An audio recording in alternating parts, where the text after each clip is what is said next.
Listen up. Welcome to the PowerShell Podcast, the podcast for PowerShell and the PowerShell community. And now, here's your host, Andrew Plaw. Hello, everybody. Welcome to another episode of the PowerShell Podcast. I'm your host, Andrew Plaw, at Andrew Plaw Tech on all socials. I have been cutting up the podcast and sharing clips, insightful moments, some of the highs and the lows of each episode. So check me out there. Awesome episode today, a celebratory episode. One of a few people who've actually been on the schedule to have a podcast recorded and were awarded a Microsoft MVP, but returning guest, friend of the podcast, pentester extraordinaire, Microsoft MVP of security. If you're on socials, you know him. If you've been around for a while, you know him. Spencer, welcome to the podcast. Hey, what's going on, Andrew? That's at Tech Spence. Man, how have you been? You know, we've been talking recently, but we haven't had you on the podcast for a while. Been a pretty busy year for you, would you say? Yeah, super busy. But first, I want to say I love the set that you have. I'm really jealous because I just have like a blank wall. You've got like, you know, your Maker's Mark behind you, Clippy. You've got your PowerShell podcast thing. Like I really like the whole setup and the vibe you got. And I especially appreciate how you kind of like, you know, you talk with the guests beforehand, like before you go live and record this, and kind of dig into things, and you get like really pumped up, like amped up for it, which is super exciting for me just as like a guest, because, you know, maybe we'll talk about it later, but like I podcast too, and like that's really fun for a guest to have somebody like really excited to talk to them. So I always appreciate that. I appreciate what you do for podcasting, the community, and content, and PowerShell as well. So super awesome, and appreciate you inviting me to come back on. Oh, of course, man. It's, I think, long overdue. Recently, we actually had you on the PDQ live webcast where you were talking about some of your favorite pen testing tools, which was really awesome. Got to watch you shine and in your element and helping kind of like a pretty awesome audience, like sysadmins who could really make use of some of this stuff and get some of these easy wins. Yep. Yeah, I mean, that's my whole thing with the content that I try to make and the webinars that I do and kind of like all the stuff that I put out on social media is really, and I said this on PDQ, it's really for the person I was, you know, 5-6 years ago when I was doing the sysadmin work. It's like, I wish I had somebody that I could follow that was like doing this stuff and talking about these, you know, quick wins that you can have, these free tools. So that's really the motivation behind a lot of the stuff that I do and I share. It's to help the person that I used to be with the sysadmin world, Active Directory, internal networks, because I know a lot of us, or you know, a lot of us back in the day, or me back in the day, a lot of sysadmins, they're jack of all trades. You know, they don't have a huge team, they don't have a ton of support. You know, they don't have a lot of people to turn to other than Reddit and, you know, social media. So I try to be a beacon of like free stuff. Here's how you can like get some quick wins and stuff like that. Yeah. And dude, I vibe with that. I vibe with it heavy, man. I really connect and resonate with that. And I think it's kind of hard to do things consistently if you're not sort of making it for who you were, because you really can identify with that perspective. And you know how impactful some of these wins can be as you've kind of lived it yourself. Yeah. And yeah, I can really relate to that. It's hard to not want to share that with others and see that success for others, because you know what it is like to really want it and not quite know how to figure it all out. And now you on the other side where you've sort of figured it all out and you can empower others and you're getting recognized by the community and Microsoft themselves. So congrats, man. Yeah, that's one of the things that I try to tell people. Some people, once in a while, I don't get this very often, but once in a while people will DM me like, hey, I want to get into cybersecurity. Like, what should I do? Learn from other people who have made the mistakes before you, you know, like look at the mistakes, try to ask people, not like, you know, what should I do or which path should I take? It's like, what mistakes did you make? Because you learn a ton from your mistakes, right? And I've got plenty of mistakes that I could share about my sysadmin days, you know, uninstalling things that I thought were vulnerable, the company didn't need anymore, all sorts of fun stuff. But you learn a lot through the mistakes. I think that's something that is a takeaway for me from like people coming up the ranks or just starting out. It's like learn from the mistakes of others, and that could be super powerful. Yeah. I mean, I've said this before on the pod a handful of times, but there was a time in my life when I realized that like, yeah, it's time to just learn from other people's mistakes. You don't need to see it all firsthand. Because I really enjoyed like through life, really getting to see things. And sometimes you do learn from seeing it firsthand, failure. But once you see it a couple times, it's really time to start learning from the failures of others, which is very wise, and definitely apply that stuff to your career. Yep. And it's also, so, practical to make those mistakes yourself to some extent too. Cause like some things, despite learning other people's mistakes, some things you have to experience yourself. Like for me, for example, I was a young, kind of up and comer sysadmin, and I was doing security stuff, vulnerability management for specifically. And I went and I just uninstalled a piece of software from this application server. It's like, those are the kind of things you kind of have to experience yourself, because you need to have those difficult conversations. You need to have those like gut check moments where you're like, oh shoot, I did something bad. And like that hits you and you're like, yeah, I probably don't want to do that again. But then the subsequent conversations and like the learning from that, I think is more powerful if you experience it yourself, other than, as opposed to just me saying that and you learning from it. I think there's certain things that are more powerful that way. Yeah, it actually like does connect. Like there's some science behind it. I had a guest, Don Jones, talk about it before, Sure. So I don't know all the deets. But whenever you see things the wrong way, it does connect with you a little bit deeper than just seeing the happy route all the time. So there is something to be said for it. But as we're growing and learning, we want to kind of see these patterns and look to curb them when we can, and find the wins when we can. And there's a lot of wins to be had. And I think there's also, I think you can attest to this as a pen tester, seeing different environments, but I think there's a lot of opportunities for those who are looking to take ownership of their careers, looking to make something of themselves and advance through the ranks. There's a lot of wins that you can take ownership of and push forward in your org related to security a lot of times. Yeah, for sure. Not directly related to security, but one of the things that I did when I was coming up the ranks as a sysadmin was there was, I was help desk, and then I was like help desk 2, right? Kind of go up the ranks. And then there was like a sysadmin position open. And they opened the interview process internally, right? Like asking internal employees if anybody wanted to apply. Well, when I applied, I didn't just submit my resume. I actually bound it and I made it like thicker than everybody else's, so that when my boss picked up the resume, it had weight to it. It was like, oh, this is not just a single piece of paper. It was like bound, and it was like a whole thing, like a little booklet type thing. And that was designed specifically just to differentiate my resume from everybody else's. So even just doing stuff like that, going above and beyond, just taking the initiative, a lot of people will not do that. And a lot of people will not just go the extra mile just because, or just do things just because it's for the good of the team. And I think that's a good way to get recognized. It's like, oh, this person went out of their way to do this. It wasn't their job, wasn't their responsibility, but they did it anyways. I'm of the belief people recognize that, especially bosses, and leadership people. They're like, that's the type of person that we want to kind of bring up the ranks to foster the culture in our organization. Yeah, I think that's the kind of person you can trust ultimately. And to get in some of these higher level positions, you need that trust. I saw something on Blue Sky earlier today by the Meek766. The fastest way to outgrow your role, master the tools no one else bothers to. Most techs fear PowerShell, Active Directory permissions, event viewer logs. You study them, automate them, explain them. That's how juniors turn into seniors without waiting for permission. And those are a couple examples right there of things you can do. Regex, there's so many opportunities for you to step forward.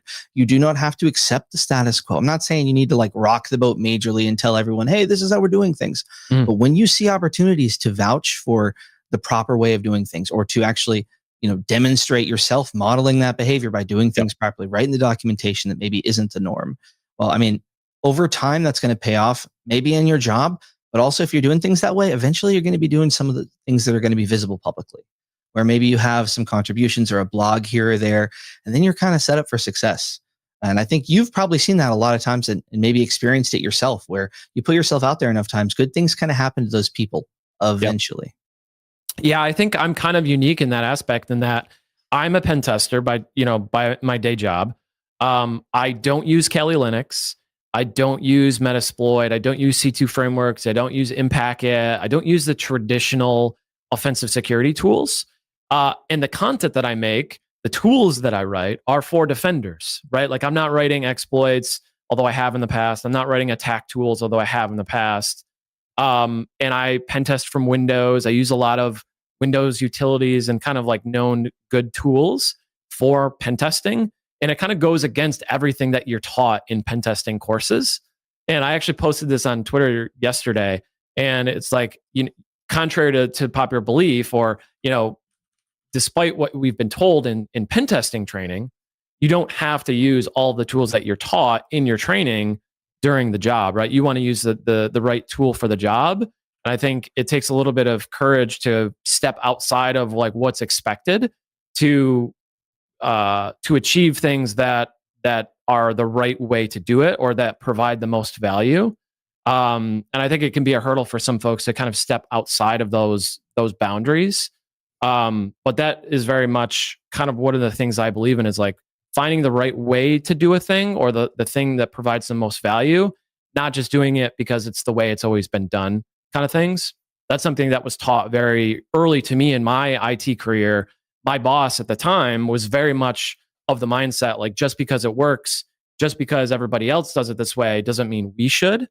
And we challenged that when I was an IT admin, a sysadmin. And I think that helped me kind of cultivate that mindset. And it really has helped me in my career kind of think outside the boundaries of what, is typically done. Yep. I think having that external voice of authority to kind of reassure you that what you're going to be trying to do is like legit, valid, you're give you that kind of confidence is so helpful. Yeah. And for some people, this podcast is going to serve as that source for them. It's like, okay, these people are kind of seem like they've talked about this and done this for a while and kind of tried and true. Yep. Okay, maybe they can trust that and start pushing those ideas forward. But if you're isolated and you don't kind of have any connection to any community or any best practice anywhere, yep, it's going to be really tough. So it's important to, in your career, find those good information feeds that are going to make it so you can keep up with things. And sometimes people just need permission or they need the ability to see that it's possible, right? There's this like Rogers, if anybody knows, I think it's Roger Bannister who ran like a 6-minute mile or something like that. Before this time, like no one had ran, under a 6-minute mile or something like that. And then this Roger Bannister guy did it. And then after that, there was a bunch of people that broke that record going forward. It's almost one of those things where a lot of the free tools, a lot of the tips and the tactics for securing internal networks and AD have gone the way of kind of like tribal knowledge or knowledge that's kind of like not been passed on as well as other areas, especially like newer AI and red teaming, kind of like offensive security has carried on. So it's almost like people need to see that, oh, there's a way to do this with free tools or there's a way to do this stuff. And once they see it, their eyes are open to like, oh yeah, there's all this free stuff that you can do, all these free tools, all these techniques and tips that people have that can help. And kind of once you see it, your eyes are kind of open to it and like, oh yeah, that's super cool. Yep. And alongside that, and this we're talking about security, same thing applies for SQL or, endpoint stuff, whatever it is. But there's this magical moment where you get that confidence, you're having fun, you're feeling like, holy crap, I can do this thing that I kind of thought was unattainable at once. You're connecting with other people who are also passionate about it as you dive in further. And it creates this really magical launching pad for the rest of your career where you see that kind of anything can be possible. Over time, you keep making those small growth steps. You kind of put yourself out there a little bit more over time. And it's really wild what can happen when people start operating that way in their careers. Yeah, it's a cliche saying, but the journey of 1,000 miles starts with a single step kind of thing. Every master was once a student, all those kinds of sayings and kind of tropes or whatever you call them. There's some truth to them, right? Like you have to, in order to grow beyond what you are, you have to step a little bit outside your comfort zone and start trying to tackle things that you think are very difficult to do or hard to do. And you kind of build up discipline in a way and kind of like the David Goggins, like you got to do hard things to grow. That kind of thing I think is super helpful. I remember whenever I did my first blog post, the only reason I did my first few is because I was totally fine with them being absolutely terrible. I knew that like 3 years would eventually pass and they would be so far behind. It would be cool to have that perspective of growth. Same thing with the podcast. I was like, okay, if it just helps one person, that's okay. And over time, we'll get better and we'll figure things out, but keep the expectation really low, knowing that if you're consistent over time, great things happen. If you are trying to grow and learn from mistakes and, taking things that way, really good things can happen. And I kind of vibe with that because I'm kind of slow to get used to big changes in life. So I like giving myself a little bit of runway. And then over time, you build that kind of momentum and confidence where it kind of gets easier. Yeah, the fear of judgment and the fear of being wrong and ridiculed online is one very real feel, especially if you go on Reddit or X.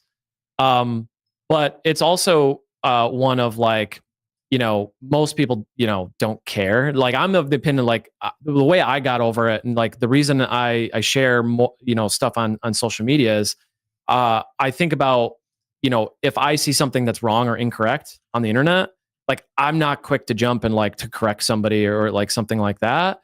And I think most people forget about most things very, very quickly, right? So if you put something wrong on the internet, if you own it and you correct yourself and like you acknowledge it, there's no harm in that. And I think it actually it improves your perception of or people's perception of you if you admit mistakes.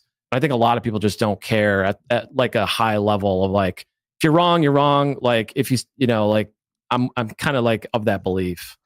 The people who matter don't mind, and the people who mind don't really matter. You'll often find the people who are the most critical online, they've done kind of like nothing publicly, because it's what you're saying. Like if you view the world in a favorable way where like, okay, it's okay to make mistakes and grow from it. Like that's what open source and so many things in life are based on.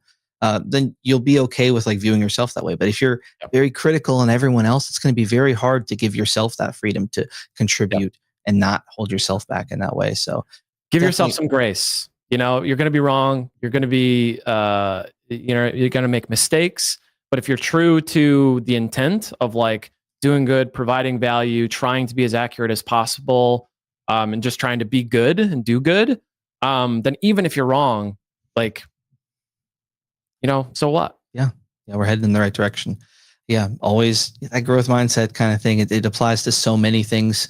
And like, okay, you're working on something internally and you have some kind of breach or you see some kind of attack. All right, you start looking for that now going on, or you block that route or whatever the case may be. Same thing applies to every other aspect of life. So really helps to embrace that. And you will thank yourself once you break through those chains of being super worried about posting anything publicly or that people are going to judge you. You might find yourself being embraced depending on where you go and how you phrase things. PowerShell podcast listeners did not expect this deep dive into this. Dude, we're vibing. I know. I'm sorry. Yeah, we're going to, I got to drop one more that has been really resonating with me as I've kind of like you're talking about posting on social media and stuff. And, but that is to cringe is to grow. To like have to maybe update your resume. That is kind of feels cringy to a certain degree to like have to speak to yourself in that way. But as you do that, as you share your wins internally, maybe you secure something, you run, I don't know, some tool that we'll talk about today, like Purple Night, and you share some findings and you secure something internally. It can feel cringy to celebrate that initially, but it's so critical to do these things, to advocate for yourself throughout your career, to put yourself open for these positions, to have that uncomfortable conversation with your manager where you tell them that like, hey, I'm happy on the help desk, but I'm looking for any opportunity to automate things and move towards a sysadmin role as that comes available. And if it doesn't, I'd love to train myself to get the skills to find that role. And you'll be surprised at how many more people are willing to get on your side if you tell them that you're looking for some support and assistance. Yeah, I mean, posting on social media is probably the best thing I've done for myself personally, for my career. And I will tell you, even like you said earlier, even if it just helps one person, that's a huge win. And I think a lot of people shy away from it because they don't want to come off as being self-promoter-ish, or like they don't want to self-promote, or like they don't want to come off as salesy or kind of sleazy in that way. And my advice would be, nobody else is going to advocate for you. You have friends, your friends will shout you out, they'll advocate for you, but at most basic level, no one is going to advocate for you. No one's going to go out and ask for the raise for you. No one's going to, get you the promotion. Like it's got to be you if you want it. And you have to be your like biggest advocate, your biggest fan. I often refer to it as like, you got to be your own agent. Do you think of like a celebrity or like a book writer kind of thing?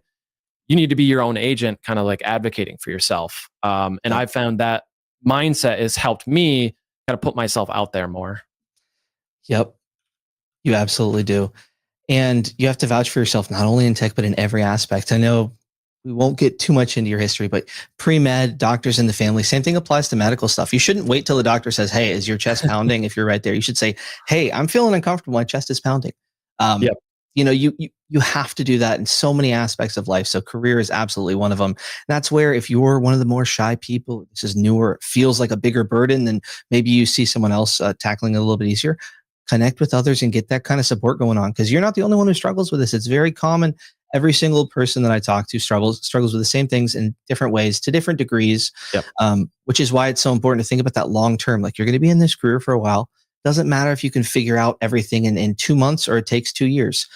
You're going somewhere, and eventually maybe you'll get better and faster. But one of the last common misconceptions I'll share is, a lot of people that I've spoken to feel like they need to be an expert in something, or they need to be a master in something, or they need to be well known for something to post about it or to talk about it. For me, it's like, I'm not an expert in any of the things that I do. Like, there are people that know well beyond what I know about all of the things that I talk about. But I do know certain things about certain things. It's like that Liam Neeson thing. Like, I know things. But the point I guess I'm going towards is, you don't have to know every single nuanced thing about the thing that you're talking about. If you know something and it provides somebody value, or it could potentially provide somebody value, like a checklist of like, here's how you use this tool to find insecure permissions, or whatever the case may be, that will definitely help people. And I try to even, rein in my internal voice of like, oh, this isn't useful to anybody. It's like, well, no, it probably is useful to some people. It's not, especially AD, right? Like, that's very niche. mm-hmm. Not a lot of people are talking about Active Directory online. I think it's like me and Sean Metcalf, right? Talk about AD security. But it's a very small community of folks who are talking about a lot of these topics. Even PowerShell, you think about it at the global scale of all of the tech topics, like PowerShell is very small, but that small community are all very devoted people who like to learn, who like to share tips and tricks and information. And they're the type of folks who like to learn and continuously like improve their skills. And people really enjoy content like that gives them a different aspect of something that they already knew. So I definitely encourage people. Well, I really enjoyed that little aside we had there. But let's dive into a quick little win for people. And I think we might get more to it after this, but I want to share some quick practical wins for people. We'll have links to all this stuff in the show notes, but there's been a recent project in the world of tech Spence, that is Spencer Alessi, and that is AppLocker Inspector. Can you tell us a little bit about what is this AppLocker Inspector? Yeah, so AppLocker Inspector essentially finds weak or insecure AppLocker policies. So AppLocker is a software restriction policy type tool that's built into Windows. It's free from Microsoft. It's kind of the, I don't know if you call it the little brother of WDAC, which is Windows Defender Application Control, which is now App Control for Business. Microsoft likes changing the names of the products, but it's WDAC App Control for Business. It's the little brother of that. And kind of the precursor to AppLocker even is software restriction policies. So AppLocker Inspector is a tool that I wrote in PowerShell to find these weak and kind of insecure AppLocker rules, and rules that would allow somebody to run certain programs or run scripts that they shouldn't be allowed to. And we can get into more details of like what those misconfigurations are if you want. But at its basic level, it helps IT admins find these weak, insecure AppLocker rules. I want to dive more into AppLocker Inspector a little bit, but I want to wet the whistle a little bit on AppLocker in general, because I think it is probably one of those pretty severely underutilized ways of hardening your environment. And I think for there's valid reasons why behind that. Maybe you can speak to that. Like, is it kind of easy to implement? Is it set it and forget it, or do you need to kind of build some stuff up around it? Yeah, AppLocker is very difficult. I will admit, full stop. It's kind of like MFA, right? Like, you wish you didn't have to have it. It can be frustrating and painful to set up. It can be inconvenient, especially AppLocker specifically, because there's not a great way to manage the policies, right? You have to create a policy. You can deploy them through Intune, through group policy, but there's not a great way to manage it. With WDAC and App Control for Business, it's a little bit easier, it's a little bit better, and there's some community projects to help with that, as well as commercial, obviously. But AppLocker itself, admittedly, is not the most easy to kind of set up and use, or even to maintain, right? Kind of the workflow for it would be, let's say you have an AppLocker policy and it's blocking certain programs. Let's say now your users get a new version of that software, like the software updates. maybe the AppLocker policy is set such that that new version won't run. So now you got to, your users have to submit a ticket. You got to update the policy. You got to deploy it out. You got to wait for it to be deployed. So it is kind of an arduous process. That being said, the value of it to IT admins and kind of security people is not allowing certain things to run that shouldn't run, specifically to kind of help combat against things like ransomware. So ransomware, kind of malware, cyber attacks, kinds of things. Threat actors will get access to machines or get access to an environment, and they'll try to run their tools, right? And if you have app control, you might be able to block some of those tools from running, which makes it more difficult for those threat actors to kind of operate in your environment, which in turn, hopefully they just decide to move on. Like, oh, this target isn't worth it. I can't get my tools running. So maybe they move on to somebody down the street that's maybe less protected. Yeah, no, it's definitely a great one. I want to share a tool with you that I was put onto. I don't know who told me about it, to be honest with you, but there's a module, or I guess collection of scripts from Microsoft called AppLocker, which is designed to make the creation and maintenance of those the whitelisting rules as easy and practical as possible. So there is a method. It's another tool to learn. So it's not like, quickly out of the box. You probably need to know a little bit of PowerShell and sort of understand the technology behind AppLocker and your workflow and like what your business needs to implement it. Yep. But some interesting things there as well. Yeah, I've heard of AppLocker. I don't think I've used it before, but good shout out to it, because I had learned about it and then I forgot about it. So I'm glad you mentioned it. Because I, me, like I love shouting out tools and sharing stuff that people can use. So adding it to my like quiver of like tools to recommend. Another one I'll shout out too, the free tool that Michael Hagg created called AppLocker Gen.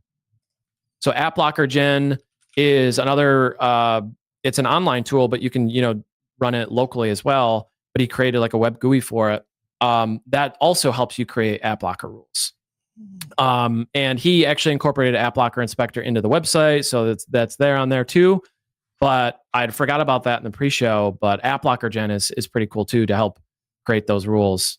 Again, it's one of those things like, can you do it with AppLocker? You absolutely can. There are some tools that help. Is it going to be like a commercial software that has like a GUI and like all the fancy bells and whistles? No. But that's the trade-off, right? With open source and free tools is like, it's a little bit more of a learning curve, more manageability, but you get more customization, more control over the whole thing. And some pretty valid skills that you can put on the resume. Like this is something that you can use in a whole lot of places, and coming with some confidence with it. It's like we were talking about earlier, those opportunities to shine in your career. I mean, here's one. It's a great stepping stone, right? Like when I do pen tests and a client doesn't have app control, I'm like, hey, look, app control is not the easiest to use, but it might be a good stepping stone to get some quick wins with blocking some things or allowing certain programs to run. And then you can kind of realize some of the value of it and decide, should we go to WDAC or should we go to a commercial product that's got more features? Is this right for us? Because it's very much a maturity thing. It's not right for everyone. AppLocker is not going to be suitable to all environments, but it gives you that taste of it while still being free and customizable. So you don't have to spend a bunch of money. You just spend some time learning it and researching it, figuring out how to do it. And then you can decide later on, like, yeah, maybe we do need more of a full-fledged, full-featured tool. Yep. I think it's important to know about the different areas in IT or in security that you need to have things and, make a business decision based around that. But I think a lot of people maybe don't have all the areas covered and they're kind of just like fingers crossed, hoping nothing bad happens one day. Just kind of a scary place to be. Yeah. Crossing fingers, head in the sand is not a strategy. That's hope and wishful thinking. I definitely don't advise that. Nope. You can change your career and have fun. Like it feels good. It feels like you're doing something productive. You can, if you're more proactive, maybe that's less reactive work for you, which is good. Yeah. You can, even if you're not going to be at your job forever, you can be developing skills and feel good about securing an organization. So you can go to the next place with a whole bunch of wins and confidence. And when you step into conversations, you're going to have a great informed perspective and you're not going to feel like an outsider if you go to a place with maybe has more technical, smarter people. That's one of the reasons I love pen testing so much is, there's the puzzle aspect of it. There's a kind of like the legal breaking and entering and kind of snooping around aspects of it that are kind of the thrill of the hunt aspects. But also it's proactive. It's a proactive service. It's like, let's try to find all the bad things before they can be abused. And that is a very rewarding aspect of this job to me, beyond like, the typical hacker type, stuff. Circling back to AppLocker Inspector. So people are using AppLocker. Okay, you already have it set up, or maybe you're looking to set it up and you want to make sure things are proper. You would maybe look at something like AppLocker Inspector to show some common ways that they may have things misconfigured. Yeah. What are some common misconfigurations, like overly permissive paths or? Yeah, I'll give you some good ones. This is straight from a recent pen test. The three probably most common that I see are like weak path rules, like you mentioned, like wildcard paths. Like if you allow C/temp/star, right? So wildcard paths is one. Allowing mapped drives, like at the root of the mapped drive. So like allowing just everything from the K drive. The reason that's bad is maybe the K drive doesn't exist on every computer, right? Allowing user writable locations, like some program data folders or some temp folders, things like that. So weak path rules is one for sure. The second one would be publisher rules, where you kind of allow wildcard publisher rules. So like all software from Adobe or all software from Google or Microsoft or whatever. So you just set like a star in the rule and just like everything from this publisher is okay. Or a little bit more nuanced or bespoke is where you allow all versions of a software. So maybe Chrome, version whatever you want to allow, right? Because it's the most recently updated version. But there are vulnerabilities for all the previous versions that you probably don't want to allow, right? But if you allow all versions, now you kind of open yourself up to just more attack surface for Chrome specifically.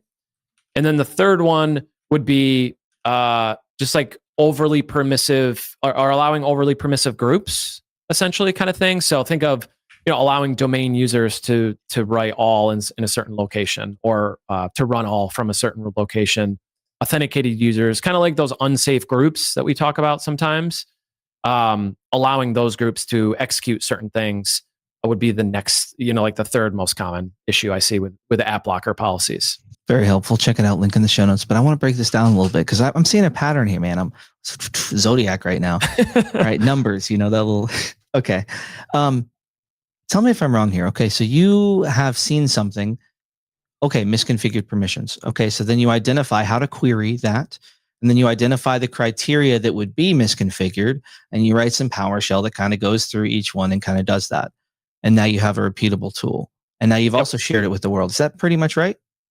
Yeah, I mean, that's like boilerplate. Find an issue, figure out how to solve it, figure out how to write something that helps solve it at scale or whatever, and then, deploy it to people. So yeah, nailed it.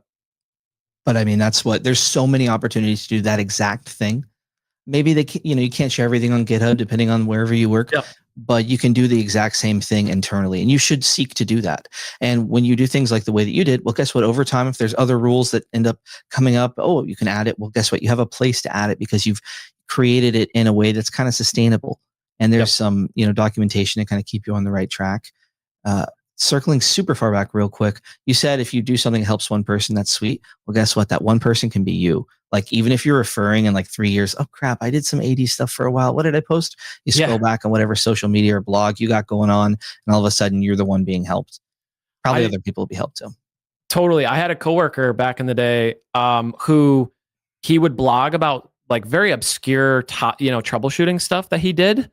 And his reason was because he would look online and like try to Google the problem and like look on Stack Overflow. And if he didn't find a solution or a good enough solution for his problem, if he solved it, he would write a blog about it and put it online for the sole reason of being able to Google his own work like 5 years from now when he inevitably forgets that thing that he solved. It's like, I think I solved that. Let me Google it quick.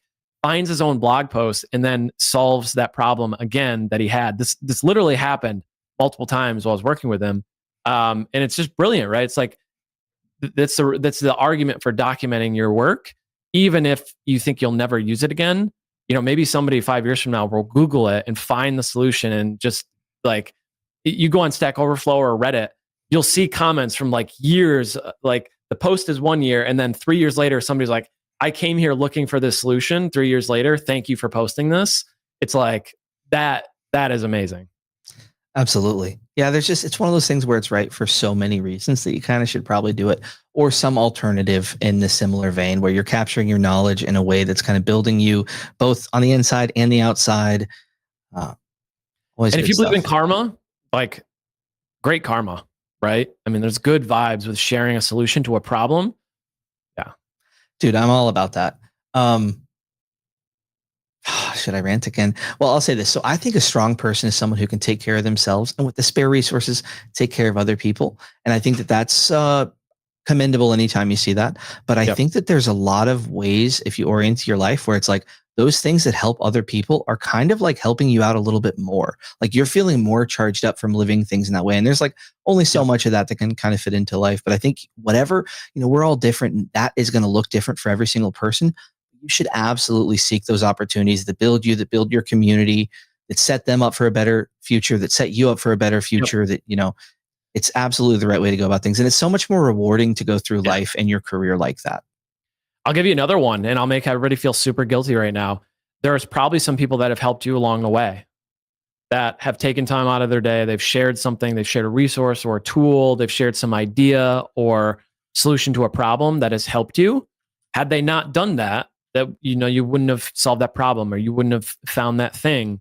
So in a way, we kind of almost have an obligation to give back, right? That's very much the way I see it, is like, I've had some mentors in my life and people that have helped me in ways that I never would have thought possible.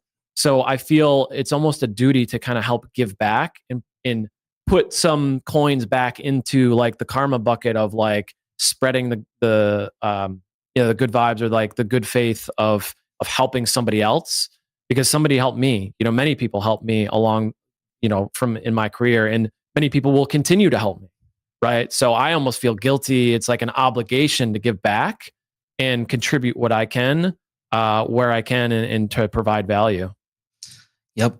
That resonates with me. I think a lot of us who kind of get to a point when we're in a great spot to pay it forward, we've seen what it's like to get here, and we know what it's like to kind of resonate with being a normal person and not maybe the superstars that we thought everybody was. And so to kind of create an environment where other people can be along for that ride and kind of normalize some of that stuff, it's the best way to go about things. We're all kind of standing here on the shoulders of giants, right? Like so many people 100%. Have created so much good, helpful content and created a vibe where, we can come to the conclusion that, hey, we should be helping our community because it helps us. And, that's something I'm not the first time that people have heard this for a lot of people. Yep. Right. So that's kind of a common sentiment these days. It wasn't always, the emphasis on collaboration and, purple team being a thing that's been around for a while. Yep. Apparently those concepts of like collaborating and actually communicating with people was very novel back in the day. Same thing with like the whole DevOps thing, infrastructure versus developers always kind of butting heads. It's like, whoa. Yeah. I find comfort in realizing that I find comfort in realizing, for me personally, that nothing I have done has been on my own, right? Like nothing that I've done or created or contributed to has been like just I've manifested magically in the world without anything else, right? Like PowerShell, the scripts, the job that I have, like the sysadmin work that I did and getting the help desk job, like we all rely on other people at some point, and we all rely on the generosity of other people.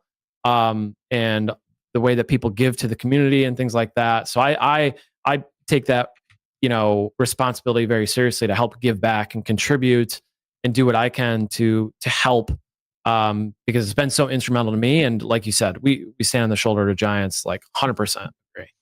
Yeah. And it feels so very full circle to like create that stuff that was helpful for you and maybe addresses a need in maybe a more impactful way than you had or something like that. It just feels great. It's so full circle. Yep. It builds you up. It's easier to do stuff if that's your inspiration, if it's something real. It's not just vanity on the outside. So, and something I'd recommend, it sounds really, really cheesy and like narcissistic, but when somebody gives you kudos, take a screenshot of it and save it. Like keep like a folder or a Notion page or whatever, of like people giving you kudos. And whenever you're feeling like an imposter, you're feeling down, or like, oh, like I don't think I have the energy to do this. Like, look at that. Look at the people that have like said good job or given you kudos and things like that. I think it can be very energizing, to look and reflect back on those things. Like, no, like I have done some cool stuff. Like people have like said like they got value from it. So that's just a little tip for me of like, capture those kudos moments and like, catalog those. Definitely. And in similar vein with like work accomplishments, because whenever you go to your quarterly or, yearly reviews or whatever, you don't want to have to reflect back. Because if you're like a lot of us, you're not going to remember all the small wins you had, all the great things your boss said, or, whenever you helped out Susie with her accounting project, she said, oh, such great things. I call them receipts. I had a conversation with a past coworker, right? Of like, they wanted a raise or like they feel like they weren't getting compensated, the way they should be, right? Like they were, kind of frustrated in that regard, right? It's like, well, when you do your review, like, are you showing the work that you did the previous year? Are you showing your accomplishments, your projects that you worked on? And the answer was no. Like they weren't, they were just, answering the survey and like going through the motions. I'm like, you got to show your receipts. Going back to what we said earlier about being your own agent, like you got to document your wins, the projects that you worked on, like the outcomes that you helped create or to support, like whatever your role is, capture all that stuff, document it. Going back to like being your own agent, like capture all that stuff and show how cool you are. Cause like that that review process, that's your time to really be selfish and shine and kind of like boast and kind of talk about yourself and show all the cool stuff that you've done. So document the receipts, if you will, and use those to your advantage. And set low expectations. At the very least, you're just vouching for yourself. You're just putting the facts out there. You can't force anyone's hand. I know that for me, I've been paralyzed in quite a long ways ago, but I was in a spot where I wasn't really vouching hard for myself because to take that risk of like really going 100% for this promotion or whatever it was, there's a chance that I would not get it. And then my identity as like this genius PowerShell guy on the team with all this good stuff would come crashing down. So it's healthy to have a balanced life as well. Because if you identify too much with your technical skills, it's not good in a lot of ways, not really that much fun to be around someone like that. And also it can be harder to take risks if you think that like your very identity is on the line. Yeah. Same with ideas. In that, like I learned early on that, I was doing help desk and sysadmin work and I would have ideas for projects that we should do. Like, oh, we should do this thing to our network or we should implement this tool or something. And when I was just started out, I was very attached to the idea, like, no, my idea is the right way to do it. Like we should use this tool because I think it's the right thing. I think it's the right tool. I think it's the right project to do. And I very quickly learned that, implementing that thing would be disastrous because I didn't get feedback from other people. And it was just my idea. And it was something that I wanted to do because I thought it was right. And I learned that, it's helpful to not be overly romantic about your ideas or overly attached to your way of doing things and being open-minded to say, here's what I think would work because of X, Y, and Z. Let's look at the other options. Like maybe your option is better. If not, like we can do this option. But having an open mind to say like, oh, so-and-so over here has a good idea too. Let's look at that solution too as a potential option, or let's hear that idea out and not just like solely kind of get romantic about our idea for the sake of it just being our idea. Yep. Especially because sometimes it'll be a business decision that goes against whatever you think is technically right. You can't be too married to that. You got to vouch for yourself. You also get paid for your perspective. So if you have a perspective, share it, but know that your perspective is not the true perspective. Yeah. I like the idea of dying on your own sword, right? Of like, here's what I think. Here's the data. Here's what I think supports that argument, right? Here's what I think we should do. This is my idea, right? Like this, I'm offering it to you. And then let, especially if it's a business decision or a risk decision, let the leaders decide like what path they want to take. Like, here's the options. This is the one I recommend. If you choose the other one, that's fine, but it's going to be documented that I picked this one and I think this one for this reason or these reasons. And then let the chips fall where they may. And at least, you can rest your head at night knowing like, hey, I advocated for this solution. This is the one I wanted. It wasn't the one that was picked, but that's not on you, right? That's a leadership decision. It's a business decision, risk. It's kind of like team coming together decision. So if there's backfiring or if the idea ends up not working or the project fails, it's not on you, right? In that way. So, yeah, I think it's It sounded like your context was like getting something kind of approved or pitching an idea. Maybe a different context is like you're with your own team. Maybe you have some seniority or some confidence. Maybe you don't. But I think that if you are sharing your perspective, a really powerful thing you can do to encourage ideas is to open the floor for other people to share theirs. Afterwards, share the pros and the cons of it, or some risks that you see with it, whatever it is, and then open up the floor. And you'd be surprised what kind of things can come from those people on your team who are paralyzed in fear, like we talked about before, and who haven't yet reached that. Yeah, and that's a great way from like thinking about it from a security context. One of the things that I did as like a sysadmin who was doing security stuff, like vulnerability management, and we had policies and procedures, was I would have these things that we would need to fix, or these projects that we would need to do for security. And when I started, I was like, we need to do this because of X, Y, and Z. And then I figured out the correct way to do it was, hey, what do you think about this?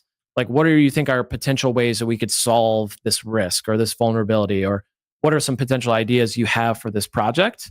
Let's solve it together. Let's figure out the best option and then do that. So that works much better, and it brings people into the conversation, and it brings them into the project.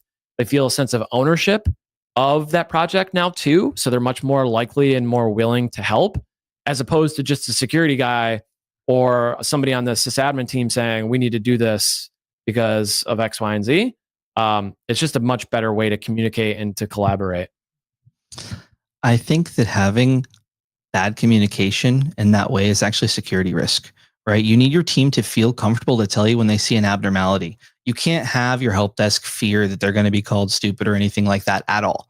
You need people to be able to be vocal quickly, and obviously you need to guard against getting too much noise, but you need to do it in a way that still opens the door for communication.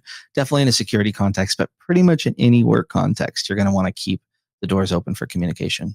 Yeah, throughout my career, I've always created like these funny characters. So like Susie in accounting is one of them. If you've seen my content, like I always talk about Susie in accounting, like always clicks on links. Did I say that earlier? What's that? Did I say Susie in accounting earlier in this podcast too? Because I must have stolen it from you. Did you? I don't know. I've been using that forever, but it's like whenever I talk about some phishing thing or some risk, it's always like, oh, Susie in accounting got hacked or whatever. So when I was a sysadmin and doing security work, I created this character called Dan. And as part of our security awareness, like education that I would send out, I would like end my, training with like, don't be like Dan. And kind of Dan was this character that would always do the wrong thing. Like he would always click on the links. He would always like send PII to people that he shouldn't accidentally. Like Dan was the bad character that would do the mistake. So that way, when I had a teachable moment or something, I didn't need to use one of the employees that did a bad thing or did something wrong. I used Dan. I wasn't attacking that person individually. I was attacking this made up guy named Dan. So in our training and education, I was like, don't be like Dan, don't be like Dan. And it got to be this thing that we would always say and people recognized, so much so that people would be like recite that back to us. And I would hear it in conversations with other people when I wasn't around. They'd be like, oh, don't be like Dan. And people would tell me that they had referenced it. I'm like, that makes me feel good. And I think it's just a unique way to kind of tackle that problem of using these characters that don't exist, these made up people. So we're not punishing the people who are making the mistakes, because most of the time it's an honest mistake. It's not intentional. And then those are two different scenarios. But yeah, don't be like Dan or Susie. That's good help desk tip too, because I think one thing I learned early on was like, don't point fingers if you're in help desk. Don't say that, hey, you jacked up your whole computer. You can explain the situation without making them feel bad about it, and it's going to go a lot longer, because especially with security, you really do need your users to be informed and open to talk back and forth about maybe weird emails they're getting, or it's seriously a big security risk. So you really should prioritize those relationships. Yeah, it's like if you're a firefighter or an EMT, it's like you don't try to explain to somebody who just got in a car accident how they did, how they turned left when they shouldn't have. It's like, let's address the problem first. Let's fix things. We'll get back to like a healthy state. Then we'll talk about like learning from those mistakes, right? The time for education is not like when something bad is happening or when they do something wrong.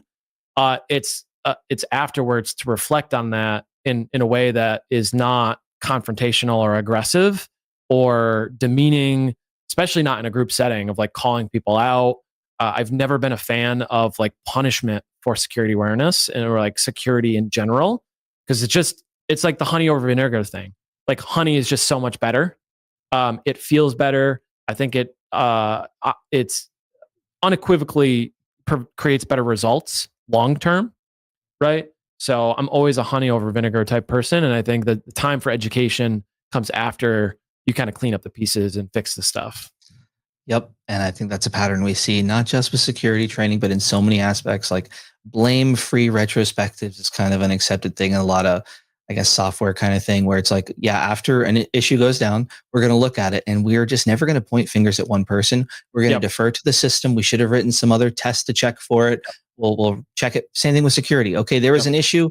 We need to start filtering for this email. We need to start checking for this. We need to block this executable, whatever the case may be. Same pattern all over the place. And it's not to say that we shouldn't take accountability, like very different things. And I think it sometimes gets conflated, like, oh, you just make a mistake and it's fine. It's like, no, there is accountability, but there's a difference between the accountability piece of it and then the learning and not doing it again, right? Two very distinct things, two very distinct like work paths, if you will, for addressing that. Your point is like, yeah, we should have had documentation, and that's part of the accountability in a system. And then the other part is like, how did this mistake happen? Were we, rushing to meeting and we needed to push something really quick, or we just weren't paying attention because we were like stressed about whatever? Like the learning aspects and the accountability is part of it too. It's not to dismiss it. It's just, it's two different things. Yep. And I think that people are kind of aware humans are going to make mistakes. It's kind of guaranteed. Clicking on links, right? If you've never made mistakes in your life, raise your hand, right? It's like, yeah, definitely not going to happen. And I think that, we talked about a lot last time, assume breach.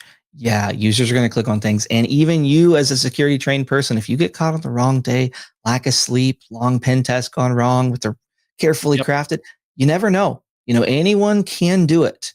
You could even accidentally press it. Who knows? Anybody can be tricked, conned, convinced, swindled, whatever, word or adjective you want to use. People will always make mistakes, and there will always be ways to abuse human nature. Yep. Most certainly. That's some good security talk there, man. I just like how the things that apply to security apply to so many other places, because we are all responsible for security.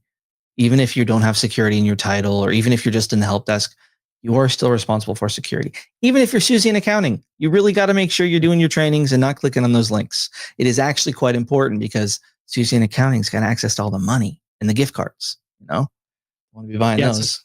It's like the same responsibility with security, I feel like, is a similar responsibility to driving on the road safely.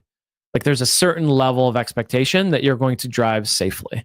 There's a certain amount of expectation that you should work safely.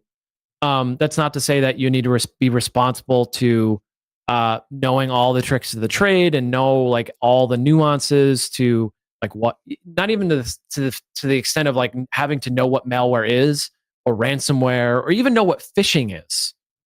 You just need to know how to work safely and what kind of the red flags are, and importantly, what you need to tell IT or the security team about.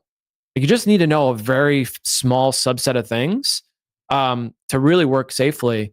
And it's your responsibility, just like it is to drive on the road safely and things like that. But yeah, I definitely push back against like the human firewall kind of thing of like, it's like when you go beyond just like the base level of things, I push back a little bit on that. Like, users, they're especially like Susie in accounting. She needs to know that accounting stuff. Like it's more important for her to know how to like properly do checks or like balance the accounts and like do the money stuff than it is knowing like what malware is. Because, if the human is the last line of defense, we're doing something wrong, right? If our business is hinging on somebody not clicking a bad link, like we have other things that we need to solve for. So I'm very much of the mindset that like human aspect is one thing, but we shouldn't rely on that, right? We shouldn't rely on human safety, checks the same way airliners, airplanes and public transportation don't rely solely on human safety checks, right? There is automation, there's technology involved with that to help supplement that. Bingo. And dropping wisdom out here. I want to bring up some quick tools.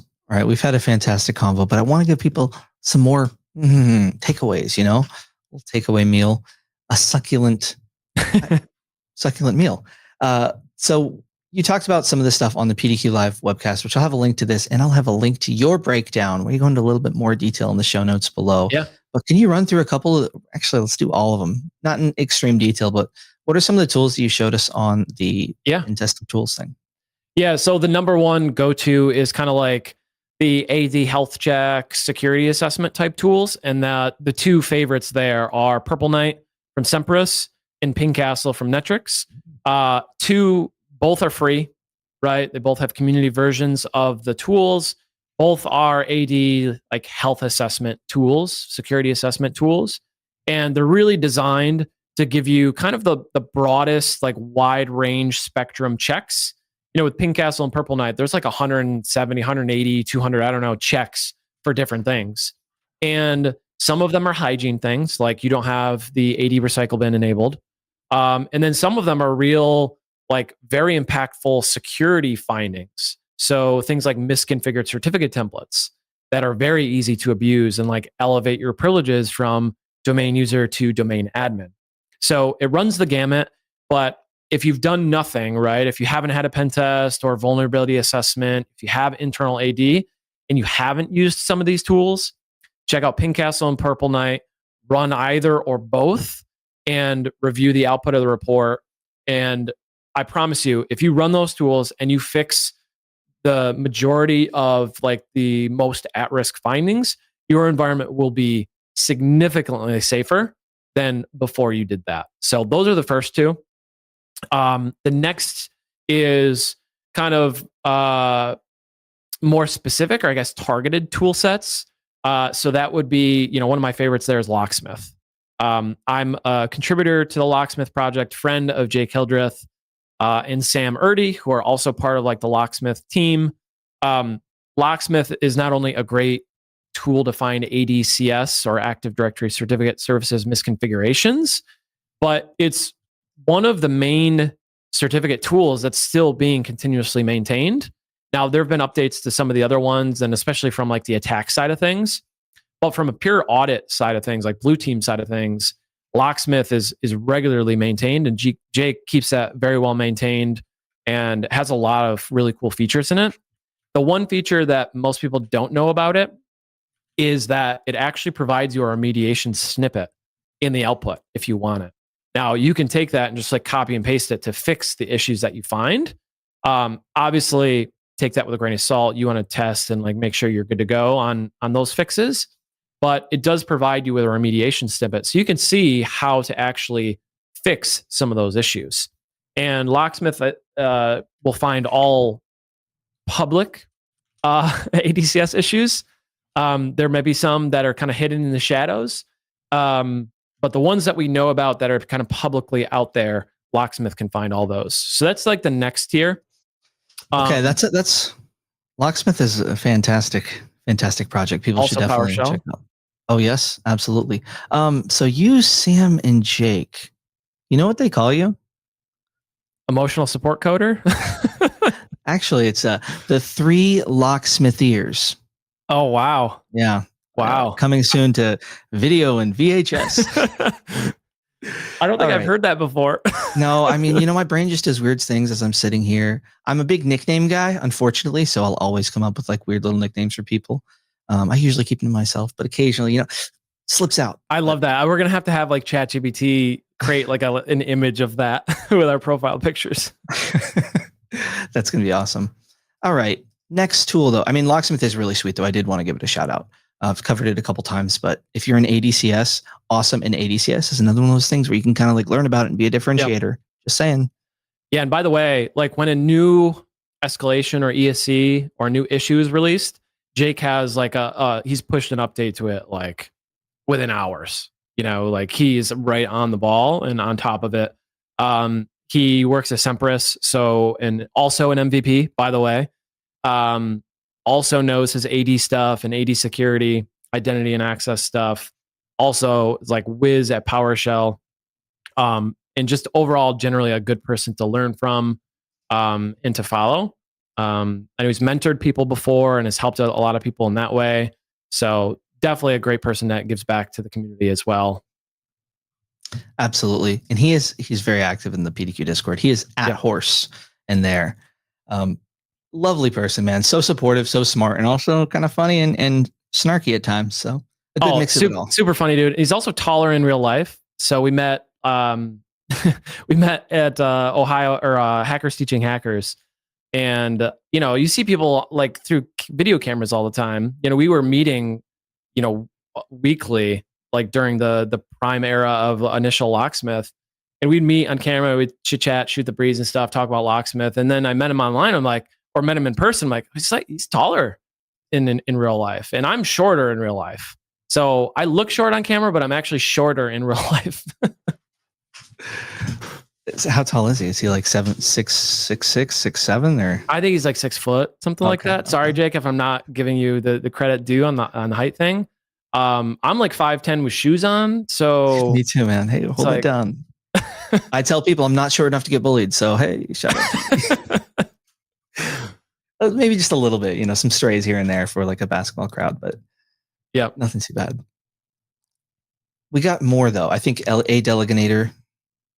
Yeah, a Deleganator is a tool that I wrote in PowerShell, and it's really a wrapper around another tool, A-Deleg, excuse me.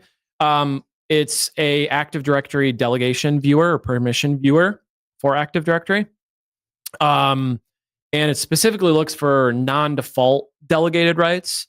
And where this is useful is, one of the common situations, right, is like you want help desk to be able to reset passwords, but you don't want to give them, like full admin control or domain admin or something like that. So you can delegate rights. You can delegate permissions so that they can only reset passwords and maybe even only reset them on certain OUs, right? So those are delegated permissions. While A-Deleg, and by extension, the wrapper that I wrote, can find where there are insecure delegations created. So the example that I just gave would be, help desk has maybe been given reset password, change password rights at the root of the domain instead of like a specific OU. And the risk there is now that help desk, group or whoever you've delegated can maybe now reset passwords for administrators. Now there are certain groups excluded, right? There's like protections there for some accounts.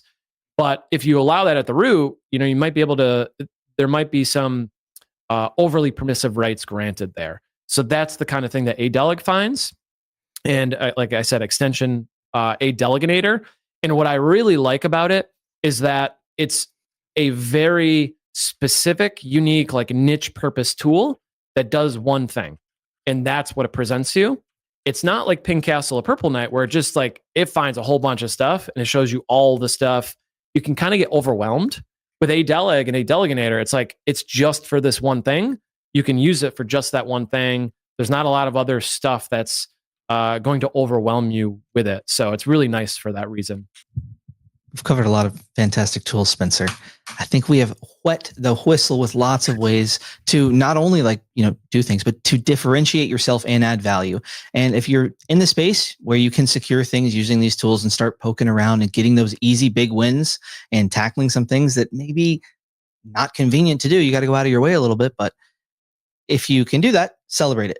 If not, we talked about the mindset a lot as well. Like if you're not in security, if you're in DevOps or some other kind of space, there are still opportunities to differentiate yourself regardless of where you are in your career and what tools you have available to you. And you should always seek to do that when you can.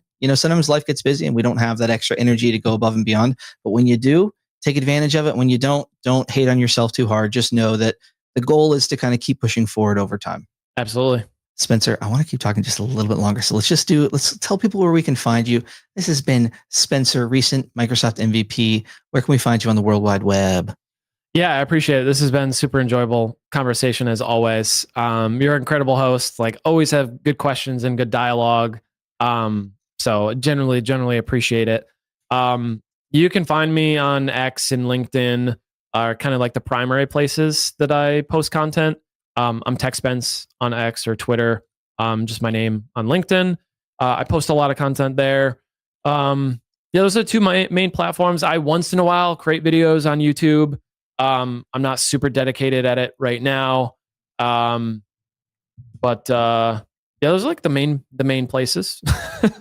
Heck yeah. And one thing I think is commendable, man, there's so much more I want to talk to you about. We're going to have to do another one of these because I think we've been vibing quite well. We've covered a lot of technical stuff, a lot of stuff that applies to security, but honestly, so many parts of a career and kind of a life at large. I've recently completed 200 episodes of the PowerShell podcast. And I can tell you, dude, it's just so much fun that I get to hang out and talk with people like you. And it's kind of rare to get the opportunity to sit down uninterrupted. Like even if we were at a restaurant, someone's asking for our drinks or, appetizers interrupting us. So it is a pleasure. And you are yourself a podcaster. Do you want to talk about your podcast a little bit? Because I think you're up to over 50 episodes. Yeah. So you got me beat by like 50 or so, or 45 episodes, something like that. So I don't know. Like I might have to start doing 2 a week to like catch up or something. Like I'm very competitive. You'll get there eventually, right? That's the thing, eventually. And if we get to the thousands, right? I mean, who's everybody's winning. I think there's a life lesson in that, right? Being consistent at something, because nobody is good at something when you first start it, right? You don't just immediately learn how to ride a bike. It's at consistent practice that you learn, right? It's the same with PowerShell. It's the same with pen testing or hacking or any other discipline. Like consistency is one of the most important qualities or most important traits that determines like your success at something. So yeah, we've done 155 or 156, something like that, episodes so far. It's called the Cyber Threat Perspective. And it's kind of our perspective as the offensive security group. So it's my team and I, my boss, Brad, and I usually talking about one specific security topic per week. So it's about 30 minutes. We try to keep it like laser focused to try to, keep it very high, like value per minute type of thing, like talk about things that will actually be useful or helpful for people to hear our perspectives on. Because both Brad, my boss, and I have kind of a unique perspective in that we both come from the IT admin world to pen testing. We have both worked in financial services industries. So we also have that kind of background and experience. So we come at the podcast from the experience of like practitioners who are in the trenches doing security work, who have kind of a history of experience in other disciplines related to IT and security. So it's called the Cyber Threat Perspective. It's at offsec.blog is the website. And it's like one security topic per week, try to provide like just a very specific high value kind of thing. We've done like 150 something episodes, 155, 156, which is super awesome. 20 is like I think 20 is like the hard one for most people. After that, you got it figured out. Yeah. I mean, the first few are the hardest, and then you kind of get into a rhythm and a cadence, kind of get comfortable hearing your own voice and kind of thinking through ideas and kind of thinking on your feet. And there's a lot of things we could talk about with like the content creation process of this. As you know, I did a esports podcast before that, years ago. Oh yeah. And that is an experience all in of itself. But I learned a lot of the podcasting lessons during that process, and I made all my mistakes then, so that when we did this security podcast, some of those mistakes were kind of already taken out. And it's totally fine to have a project. Like you're going to try something and it may not work out long term. I'm not saying your thing, but like if you're out there's nothing wrong with learning from that experience and taking it to the next one and having the next one be you a little bit more informed in that perspective. Another thing that I really appreciated about you with that was that you had a very bold goal starting your esports journey, and that was to own an esports org one day. And I think that's very commendable. I have to let you go here soon, but I think it's really cool for people out there setting big goals that, even if you don't reach that goal ultimately, you'll be in a really cool, awesome spot. And who knows what the future holds if you do things consistently enough for long enough and maybe get lucky here or there.